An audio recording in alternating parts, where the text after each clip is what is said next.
Health Minister Maria Caulfield is with us this morning, former nurse as well. I wondered what, just before we get on to vaping, I wonder what you thought about somebody who is a medic, presumably, trying to access Kate's private medical records. Yeah, well, obviously I don't want to comment on the Princess of Wales because I respect her decision that she wants to remain private about her health, but just to reassure your viewers that these rules apply to all patients. So there are very strict rules about which patient notes you can access. You're only allowed to access the patient notes you're caring for and with their permission. And there's really strict rules. The Information Commissioner would take enforcement action against trusts or primary care practices, but also as individual practitioners, your regulatory body. So for me, it would be the NMC would take action as well. So it's pretty severe and it's pretty serious stuff to be accessing notes that you don't have permission to access. So the London clinic could be in a lot of trouble.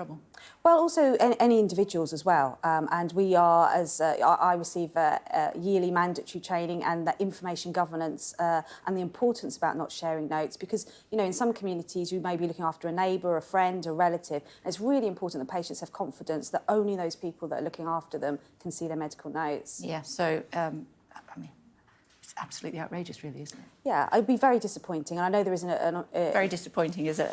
Yeah, I mean... politics speak, if I may say. Well, it would. You know, from a health perspective, it's not acceptable to be looking at people's notes, but it has been spotted and action has been taken, so people can be reassured that if it does happen, particularly with electronic notes these days, it's spotted pretty quickly if someone's accessing notes that they shouldn't be. Talk to me about vaping. Who would have thought that vaping could be as bad for you as smoking? Well, we don't know that as yet, but we have always been clear that we don't know the long-term side effects of vaping. And our mantra has always been, if you don't smoke, don't vape, and children should never vape. And the legislation that we're bringing forward around stopping the people smoking from those who are 15 and under, who will never be able to legally buy cigarettes and tobacco products, also includes closing that loophole on vaping for children, because currently children can't buy vaping products that contain nicotine, but they can buy flavoured vapes that are nicotine-free. And we want to close that loophole to end that trend where they're being sold almost like sweets on counters with different flavours, different packaging. So we want to close that loophole because we're not 100% certain about the long-term effects. We do know it's better than smoking. So for people who are trying to quit smoking, it is a help to get people off cigarettes. But we certainly do not want people who've never smoked to start vaping as an independent practice. Although, am I not reading in the paper this morning, according to the latest study, that cheek cells tested in someone's mouth have the same sort of deformity as that's not the correct terminology. Yeah, so there's some cell changes that would be similar to what you would see in people who smoke. We don't know if that then goes on to cause damage such as cancer or changes to heart tissue for heart disease and that sort of thing. We do need... It can't be a good thing, though. No, absolutely. And we've always been very honest that we don't know the long-term effects of vaping and we certainly don't encourage people to vape. And it's really a practice to help people get off cigarettes and tobacco products. And that's why we, you know, we don't encourage people who've never smoked to suddenly start vaping. It's something we're going to be keeping a very close eye on, and the Chief Medical Officer obviously is very clear with that message.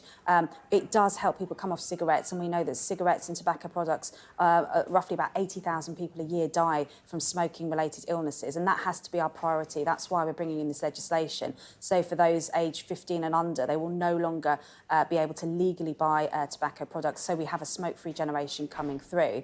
Does that include vaping? That will include vaping for children. So under 18s will no longer be able to buy the non-nicotine types of vaping, but vaping will still be available because we recognise... Is that the right decision? Well, at the moment, we recognise it helps people get off tobacco and cigarettes. Put a patch on, though?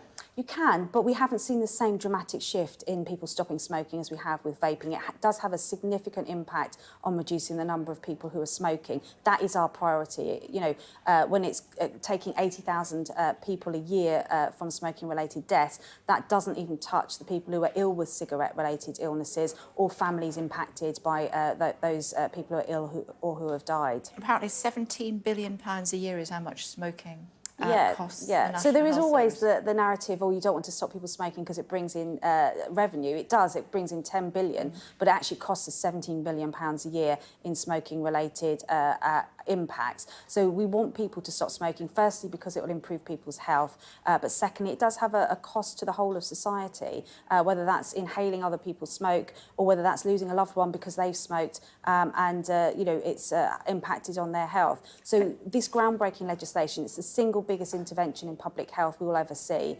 That the next generation coming through will never be able to legally smoke because they won't be able to buy the products in the first place. And when will you decide whether vaping should be included in that as well? So the vaping will be included for children. Yeah, but in more terms generally. of, so we need to see the evidence, and what we don't want to do is ban something that is helping people getting off the most dangerous products, which is cigarettes and tobacco products. It is making a difference in terms of reducing the number of people smoking. We will see then numbers of people dying from heart disease and cancer falling. We are, working with the scientific community. We welcome this research that's being published today. It does show there's some changes. It doesn't show them what those changes lead to, and that's what we need to see. But if there is evidence that it's equivalent to tobacco or cigarettes, then obviously we will take action at that point as well. In danger of becoming a nanny state when it comes to well, smoking? there are some people making this argument. This isn't a smoking ban. So anyone who's smoking today or using tobacco will still be able to do so. This is about giving the next generation a chance never to start. We know. Should there be a smoking ban? I think, personally for me, it's people's choice. I think the evidence is pretty clear that smoking is not good for your health. Have you ever smoked? No, I've never smoked. My husband has smoked. He does vape now. And have you told him what could potentially be happening? If you had him on here this morning, you would know that and the only reason he stopped smoking was because he was able to go on to vape. So it does have a positive impact in getting people off the most harmful of substances. But as you say, we don't know. Vaping could be just as dangerous. No, well, we don't think it's as dangerous, but the evidence. But we don't know. But we don't know the long-term effects. In the short term, we don't see that change, but we don't know the long-term effects. And we're being honest with people. But people will still have the choice to smoke after this legislation has passed, even though they know the consequences of that. That is a personal decision for them. There is pretty rigorous legislation in place already for existing smokers. They can't smoke in pubs. We've raised the age of when you can buy cigarettes and tobacco. So we don't want to go that step further, but we don't want the next generation to face the problems of people who've been smoking, whether that's your teeth and the gum disease, or whether that's illnesses such as cancer and heart disease. What are you going to say to your husband in order to make him to stop vaping? I think I've given up on that one, to be honest. Have you? So you're going to carry on vaping? Well, I think, he finds it has stopped him smoking, and that's had a significant financial impact as well, because cigarettes are so expensive, whereas vaping is a much cheaper alternative. But the Chancellor did put tax on vaping products in the recent budget, because we recognise that if there is a cost to getting people off vapes, we need to factor that in as well.